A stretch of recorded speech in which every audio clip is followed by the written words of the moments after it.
Assalamualaikum warahmatullahi wabarakatuh. Salam sejahtera untuk kita semuanya. Semoga diberikan kesehatan dimanapun semuanya berada.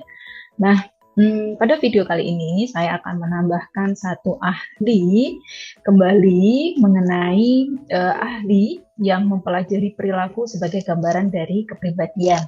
Nah, pada video kali ini saya akan menambahkan ahli yaitu Abraham Maslow. Bagaimana Abraham Maslow menjelaskan perilaku sebagai gambaran sebuah kepribadian yang kemudian menjadi perilaku yang unik, berkarakteristik, gitu ya, yang ajak dan konsisten pada manusia. Baik, ini adalah beberapa materi ya yang tentunya tidak mencakup secara keseluruhan, tetapi paling tidak yang saya jelaskan, yang saya tampilkan adalah poin-poin mengenai teori kepribadian menurut Abraham Maslow. Dan teori kepribadian Abraham Maslow ini merupakan teori yang kalau untuk memudahkan kita dalam mempelajarinya bisa kita masukkan dalam perspektif gitu ya, atau paradigma di humanistik gitu ya. Jadi sebelumnya telah kita pisah-pisahkan untuk memudahkan dalam pemahaman berdasarkan paradigma psikoanalisa oleh Freud dan kawan-kawan, lalu kemudian behavior yang sebelumnya kita pelajari ada Skinner dan Pavlov. Nah, kali ini kita mencoba mempelajari dengan perspektif yang berbeda, yaitu dimulai dengan Abraham Maslow. Yang sebenarnya juga ada tokoh yang lainnya yang masuk dalam perspektif ini. Nah, kita fokuskan kembali di Abraham Maslow. Untuk memudahkan pembelajaran kita, tentunya bagaimana poin-poin yang disampaikan oleh Abraham Maslow, kita bisa memahami bagaimana latar belakang tokoh tersebut. Nah, ini akan memudahkan sebenarnya pandangan beliau mengenai teori yang dikemukakan itu seperti apa. Nah, Maslow itu lahir di New York pada 1 April 1908 dan beliau merupakan anak pertama dari 7 bersaudara, menyelesaikan studinya di Universitas Wisconsin dan meroleh gelar BA in filosofi. Lalu pada tahun 1934 Maslow mendapatkan gelar doktornya dan terpilih sebagai presiden APA dengan masa jabatan di tahun 1967 sampai 1968. Nah, kehidupan pribadi Maslow ini cukup berdinamika gitu ya, dipenuhi dengan berbagai kondisi penderitaan yang dialami oleh dirinya baik secara fisiologis maupun psikologis. Nah, Maslow sendiri gitu ya, beliau dikenal sebagai pribadi yang pemalu, pesimis, dan merasa ditolak gitu, kemudian juga menarik diri. Nah, tetapi di sisi sebaliknya, Maslow juga dikenal memiliki kecerdasan yang luar biasa.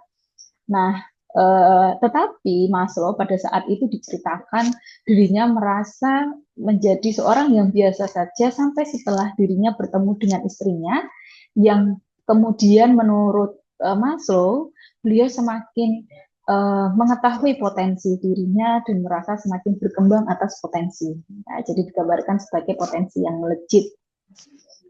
Nah, kemudian dari latar belakang tersebut kita bisa menggambarkan bagaimana sebuah eksistensi, gitu ya. Maka dalam perspektif ini, gitu ya, yang mana tadi saya jelaskan perspektif humanistik, nah Maslow termasuk di dalamnya, gitu. Di sini merupakan sebuah gerakan, gitu ya, yang merupakan kekuatan ketiga dari perspektif-perspektif sebelumnya dan berakar pada kondisi eksistensialisme yang mana di perspektif ini berusaha menggambarkan seorang individu itu memiliki kebebasan untuk memilih tindakannya dan menentukan dirinya sendiri. Jadi menentukan bagaimana nasibnya, bagaimana wujud keberadaannya di lingkungan sekitarnya, gitu ya. Tetapi ketika dia memilih nasib dan memilih wujud keberadaannya itu ada di mana, individu ini senantiasa bertanggung jawab atas pilihan dan keberadaannya tersebut. Nah, inilah yang disebut sebagai eksistensialisme pada perspektif humanistik. Dan ini juga yang dianut oleh Abraham Maslow dalam menjelaskan bagaimana perilaku individu tersebut. Dari perspektif pandangan eksistensialisme ini tentunya berpengaruh pada situasi humanistik yang kemudian menjadi gambaran perilaku yang ini menjadi penentu dari teori Abraham Maslow itu sendiri. Nah, menurut Maslow yang dipengaruhi oleh pandangan eksistensialisme terhadap humanistik, individu ini adalah penentu bagi tingkah laku dan pengalamannya sendiri. Jadi bukanlah lingkungan, gitu ya, ataupun bukanlah genetik, tetapi individu itu sendirilah berperilaku atas pengalamannya sendiri. Kemudian di sini individu adalah agen yang sadar, sehingga karena sadarnya individu bebas memilih untuk menentukan setiap tindakannya. Tetapi eksistensialisme di sini adalah makhluk yang sadar dan bebas, maka dia juga bertanggung jawab atas pilihannya sendiri. Lalu kemudian adanya pengaruh eksistensialisme ini juga, Abraham Maslow menyepakati bahwa individu itu adalah sebuah kondisi becoming, ya, kemenjadian, menjadi seseorang, menjadi sesuatu yang tidak pernah diam. Oleh sebab itu, dalam pandangan ini, individu atau manusia itu dianggap tidak pernah diam, tetapi selalu dalam proses untuk menjadi sesuatu yang lain, yang berbeda dari sebelumnya, gitu ya. Akan tetapi juga, gitu ya, dalam pandangan ini dijelaskan bahwa ketika individu berproses menjadi sesuatu yang sebelumnya, itu juga dipengaruhi oleh lingkungan ketika memungkinkan individu itu untuk bergerak atau berubah menjadi sesuatu yang lain dari sebelumnya. Nah, berikutnya, dari ajaran perspektif humanistik inilah, kemudian ini juga dianut oleh Abraham Maslow bahwa individu itu sebagai keseluruhan yang integral. Jadi menganut prinsip holistik ya, keseluruhan yang integral. Di sini dispesifikkan bahwa situasi motivasi individu itu mempengaruhi individu secara keseluruhan. Jadi bukan hanya sebagian. Nah, kalau kemudian dicontohkan, misalnya, ya, tidak ada yang namanya kebutuhan perut, gitu ya, atau mulut ketika individu itu ingin makan. Nah, tetapi yang ada adalah kebutuhan individu. Ya, individu lapar, makan itu adalah kebutuhan secara keseluruhan milik individu, tidak hanya milik kebutuhan perut atau mulut saja. Sehingga dipandang individu itu secara holistik. Berikutnya, dari perspektif eksistensi yang diturunkan karena kondisi perspektif humanistik yang dianut oleh Abraham Maslow ini, kemudian beliau memberikan kritik ya, pada perspektif atau aliran sebelumnya, yaitu psikoanalisis dan behaviorisme. Bahwa pada aliran-aliran yang sebelumnya itu memiliki keterbatasan dari sudut pandang terhadap manusia. Nah, dianggapnya bahwa aliran yang sebelumnya ini tidak dapat memahami kondisi psikologis pada individu yang sehat. Ya, karena kecenderungan dianggapnya adalah individu memiliki situasi yang mengarahkan pada kecemasan-kecemasan atau kondisi klinis gitu ya, yang itu dipengaruhi oleh situasi-situasi masa lalu gitu, ataupun karena stimulus dari sekitarnya. Nah, tetapi di Maslow itu mencoba melihat individu secara keseluruhan dan melihat bagaimana sebenarnya individu itu berkembang secara sehat. Nah, menurut Maslow, beliau berpendapat bahwa motivasi ini merupakan hal yang lebih kompleks, di mana tujuan atau motif seseorang itu terdiri dari banyak hal, yaitu ketidaksadaran, gitu ya, terus-menerus dan berlaku pada semua orang. Karena asumsinya, menurut Abraham Maslow, semua orang, semua individu itu termotivasi pada kebutuhan dasar. Jadi memiliki sebuah kebutuhan dasar yang memotivasi individu berperilaku, dan perilaku itu bisa jadi tumbuh berkembang menjadi lebih kompleks. Nah, dari kebutuhan dasar yang menjadi pandangan Abraham Maslow ini, kemudian Abraham Maslow juga dikenal sebagai teori hierarki kebutuhan. Nah, apa itu teori hierarki kebutuhan? Ya, nanti akan dijelaskan dalam bentuk paradigma. Tetapi sebelum berkembang dalam paradigma hierarki kebutuhan, nah kita akan berbicara terlebih dahulu mengenai motivasi. Yang mana tadi digambarkan motivasi ini adalah secara utuh, gitu ya. Nah, Seseorang akan termotivasi dengan 4 dimensi kebutuhan. Yang pertama adalah kebutuhan konatif. Nah, di sini adalah kebutuhan berusaha keras atau bertahan hidup. Lalu kebutuhan estetik, ini adalah kebutuhan akan ketertiban dan keindahan. Lalu berikutnya ada kebutuhan kognitif, ini adalah kebutuhan individu mengenai keingintahuan dan wawasan. Lalu yang terakhir adalah kebutuhan neurotik. Nah, ini adalah berkaitan dengan pola hubungan yang tidak produktif dalam menjalin hubungan dengan orang lain. Nah, dasarnya dari 4 dimensi kebutuhan ini yang kemudian juga dijelaskan oleh Abraham Maslow, manusia itu berkembang dengan frame hierarki kebutuhan. Nah, secara lebih spesifik gitu ya, pada kebutuhan estetik ini sifatnya tidaklah umum gitu ya, tetapi bisa muncul karena kondisi budaya tertentu sehingga termotivasi adanya sebuah situasi keindahan gitu. Individu yang memiliki kebutuhan estetik akan mengalami penderitaan jika kebutuhannya tidak terpenuhi. Misalnya karena terbiasa dengan situasi yang indah, bersih, gitu ya. Kemudian merasakan penderitaan ketika harus tinggal di tempat yang kotor. Nah, lalu yang berikutnya di kebutuhan kognitif adalah kebutuhan untuk belajar karena tadi memuat kemampuan keingintahuan, kemudian wawasan gitu ya.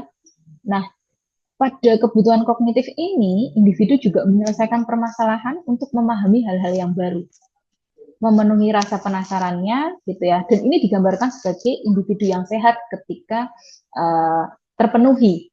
Tapi sebaliknya, ya, jika kebutuhannya itu tidak terpenuhi, gitu ya, misalnya menekan rasa penasarannya, menolak informasi, mudah berbohong, ya ini akan memunculkan gangguan-gangguan secara lebih patologis, gitu ya, karena menekan apa yang menjadi kebutuhannya dalam spesifiknya adalah kebutuhan kognitif.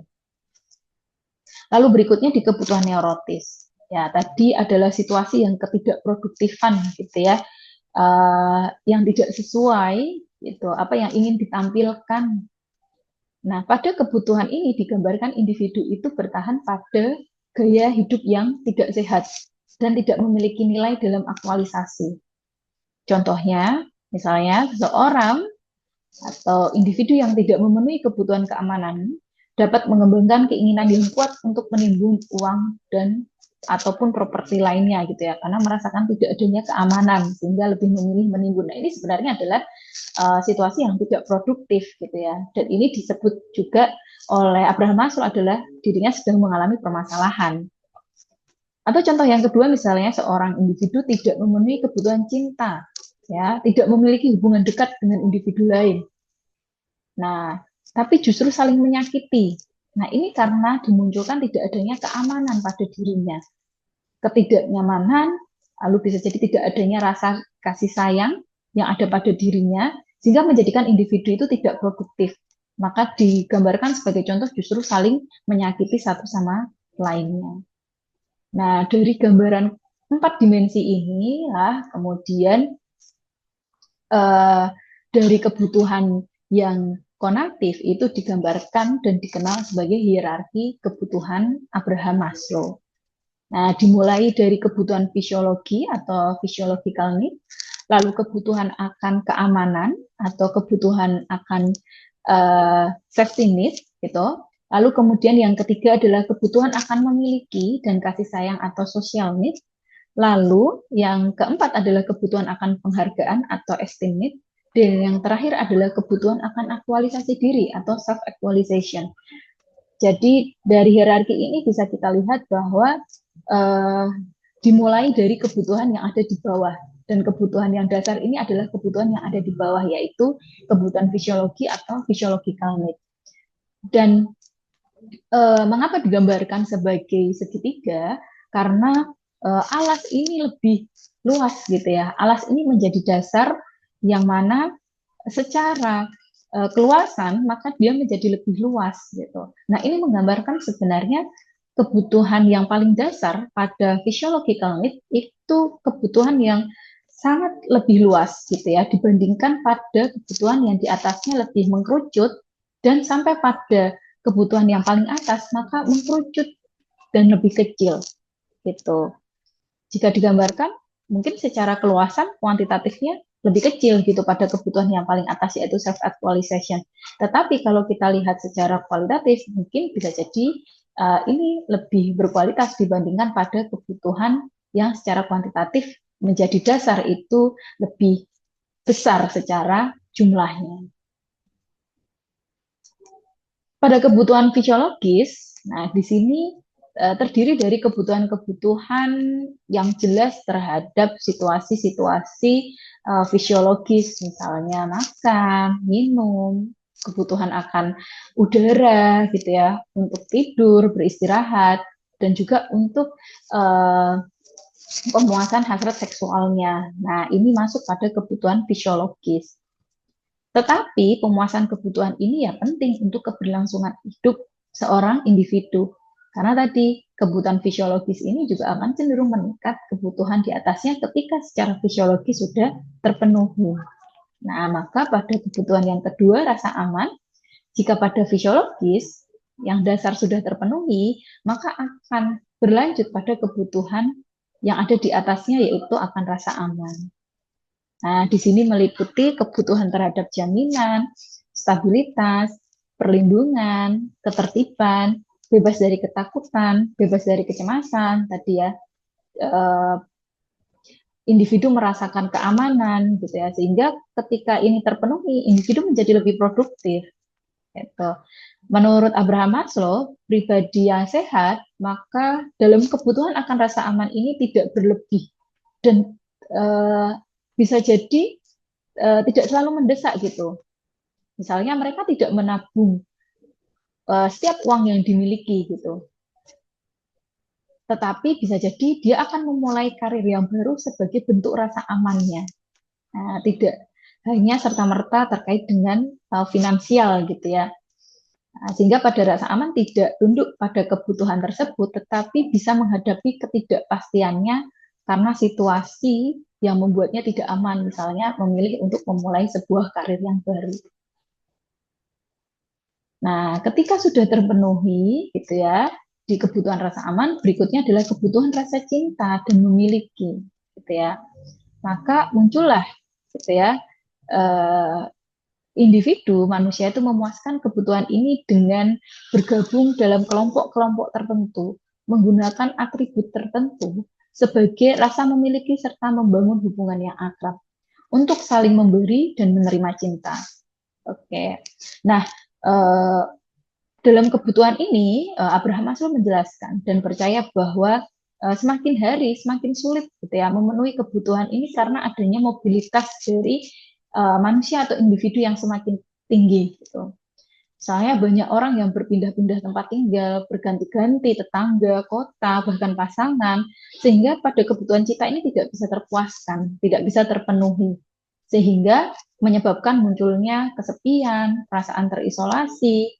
Ya, ini tentunya digambarkan sebagai individu yang tidak produktif menurut Abraham Maslow, yang belum sehat gitu ya.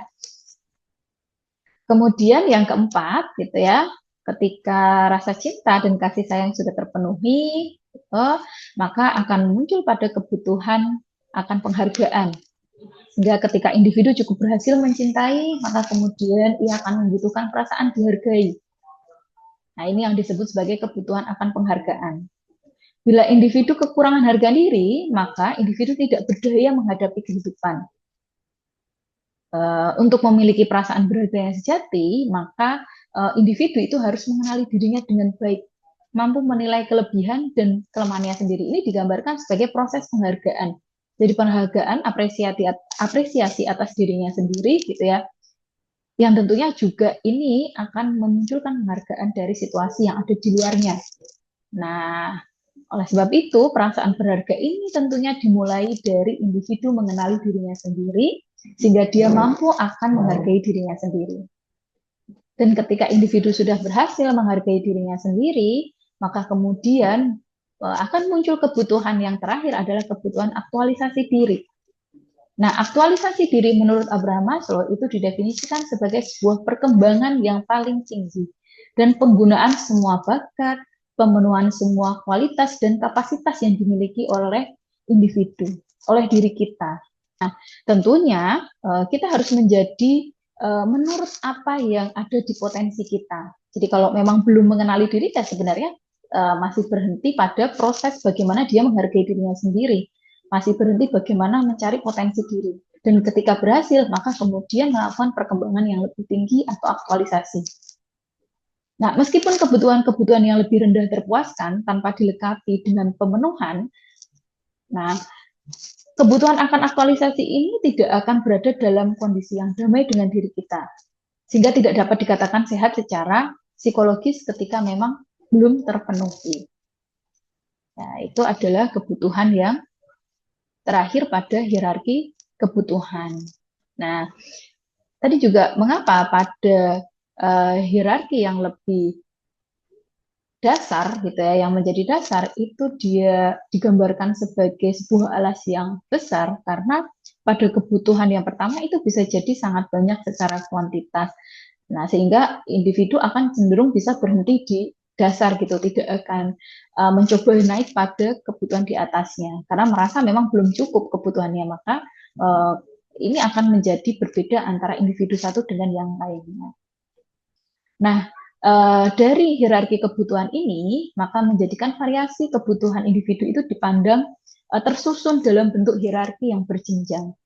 Dan setiap jenjang kebutuhan ini dapat dipenuhi hanya ketika jenjang sebelumnya telah relatif terpuaskan, jadi meningkat. Ya, tetapi ketika memang ada kasuistik yang tadi digambarkan pada penjelasan sebelumnya, ketika sampai pada aktualisasi diri tetapi kebutuhan yang lebih rendah di bawahnya itu belum terpenuhi, nah, maka individu akan cenderung tidak sehat secara psikologis. Yang digambarkan sehat adalah ketika relatif terpuaskan pada jenjang sebelumnya dan kemudian naik pada jenjang atau hierarki yang berikutnya. Nah, tetapi dalam hierarki kebutuhan tadi, pemisahan kebutuhan itu tidak berarti masing-masing bekerja secara sendiri ataupun eksklusif, gitu ya. Tetapi saling terkait dan menjadi dasar untuk menuju kebutuhan yang ada di atasnya. Dan juga bisa jadi kebutuhan ini bekerjanya tumpang tindih, gitu, sehingga individu dalam suatu situasi bisa dimotivasi oleh satu, dua, atau lebih kebutuhan. Gitu. Perilaku individu bisa dimotivasi oleh kebutuhan fisiologis dan rasa aman. Itu sangat memungkinkan sekali. Gitu ya. Misalnya tadi contohnya mencari pekerjaan. Tidak hanya secara finansial, tetapi juga rasa aman, sehingga memilih untuk memulai karir yang baru. Nah, ini adalah gambaran yang sama dengan hierarki kebutuhan sebelumnya, yang mana dimulai dari physiological, safety, love and belonging, esteem, and self-actualization. Ya, kalau di sini kita lihat ini yang menjadi dasarnya, maka akan banyak begitu ya. Ya bisa jadi ini memang tidak henti untuk ingin dipenuhi. Tetapi ketika memang sudah merasa cukup oleh individu, maka individu itu akan naik pada kebutuhan yang ada di atasnya, rasa aman, gitu.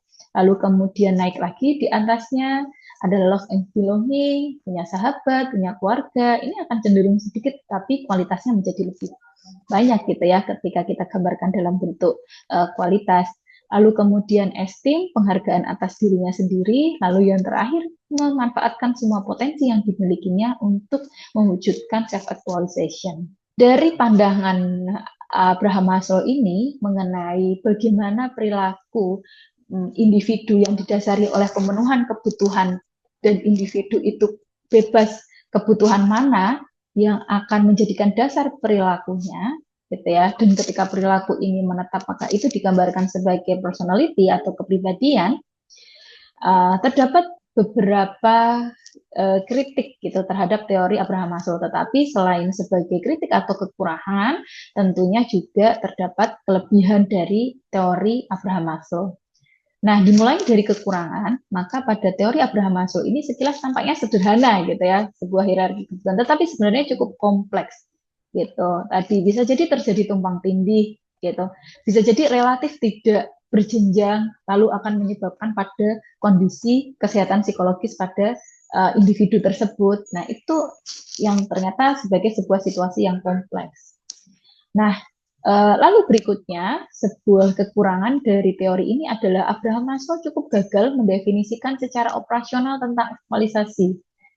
Ya, para peneliti dan pengembang alat ukur, jadi ahli-ahli berikutnya ini cukup tidak dapat mereplikasi teori asli Abraham Maslow.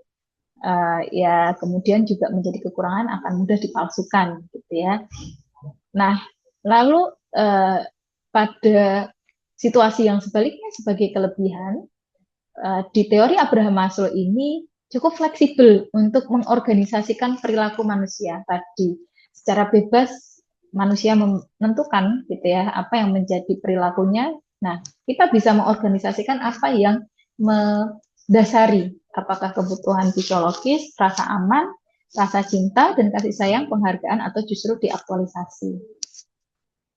Hierarki kebutuhan Maslow ini mudah diaplikasikan oleh para praktisi, gitu ya, oleh para psikolog yang menggunakan psikoterapi dengan berbasis teorinya Abraham Maslow, gitu ya, ataupun konselor. Contohnya misalnya psikoterapis ini akan melakukan terapi, memfasilitasi tempat yang aman, nyaman, gitu ya, sehingga klien merasa aman dapat melakukan sesi yang baik. Ini sudah termasuk dalam penerapan tadi pandangan hierarki dari Abraham Maslow. Atau contoh lainnya juga dapat diterapkan dalam ranah industri organisasi, misalnya memberikan gaji yang cukup memuaskan, gitu ya, sehingga para pekerja dapat bekerja dengan nyaman. Nah, ini tadi dalam rangka aplikasi bagaimana kebutuhan rasa aman pada pembentukan perilaku pekerja di organisasi. Lalu berikutnya ke contoh penerapan dari humanistik Abraham Maslow. Jadi kalau kita bisa pahami bersama gitu ya, misalnya ketika ada sebuah kasus seperti ini, seorang pekerja mendapatkan tawaran yang bagus gitu ya, dan gaji yang besar, bahkan jabatan atau kedudukannya sudah tinggi, namun ia harus pindah dari kotanya yang saat ini dia ada di Yogyakarta gitu, dan dia harus berpindah menuju tidak hanya kota lain gitu ya, tetapi sudah beda negara, yaitu misalnya di Singapura. Nah, tentunya si karyawan ini gitu ya akan mendapatkan pelimpahan dari segi finansial, materi. Tapi di sisi sebaliknya, ia merasakan kehilangan waktu untuk berkumpul dengan keluarganya, dengan anak dan istrinya. Nah, dia menginginkan bekerja itu, namun sekaligus juga punya waktu untuk keluarganya. Sehingga karyawan ini memutuskan untuk mundur dari pekerjaan dan memilih untuk memiliki waktu luang bersama dengan keluarganya. Nah, disinilah dia merasakan makna hidupnya. Nah, sehingga makna ini muncul ketika seseorang menentukan sebuah pilihan. Dan pilihan inilah yang digambarkan sebagai sebuah motivasi menurut Abraham Maslow. Dan individu itu bebas memilih pilihannya asal dia tetap bertanggung jawab atas pilihannya. Ini adalah prinsip eksistensialisme di pandangan humanistik Abraham Maslow. Nah, tentunya perilaku yang ditunjukkan untuk tetap bersama keluarganya, karena saya ketika kita gambarkan dengan hierarki tadi, ini secara tumpang tindih gitu ya, bersamaan antara finansial, lalu kemudian rasa aman, dan family gitu ya, keluarga, yaitu masuk pada kebutuhan untuk rasa cinta dan kasih sayang. Dan itulah menjadi sebuah pendorong motivasi atas pilihan yang dilakukan oleh individu. Dan gambaran inilah yang disebut sebagai karakteristik yang unik pada individu tersebut ketika memilih sebuah perilaku yang digambarkan sebagai kepribadian. Oke, itu sedikit poin-poin utama gitu ya, bagaimana kita melihat perilaku itu didasarkan sebuah motivasi yang dijelaskan oleh tokoh Abraham Maslow yang masuk pada perspektif humanistik. Terima kasih atas proses belajar. Mohon maaf apabila ada salah kata dari saya. Semoga bermanfaat. Wassalamualaikum warahmatullahi wabarakatuh.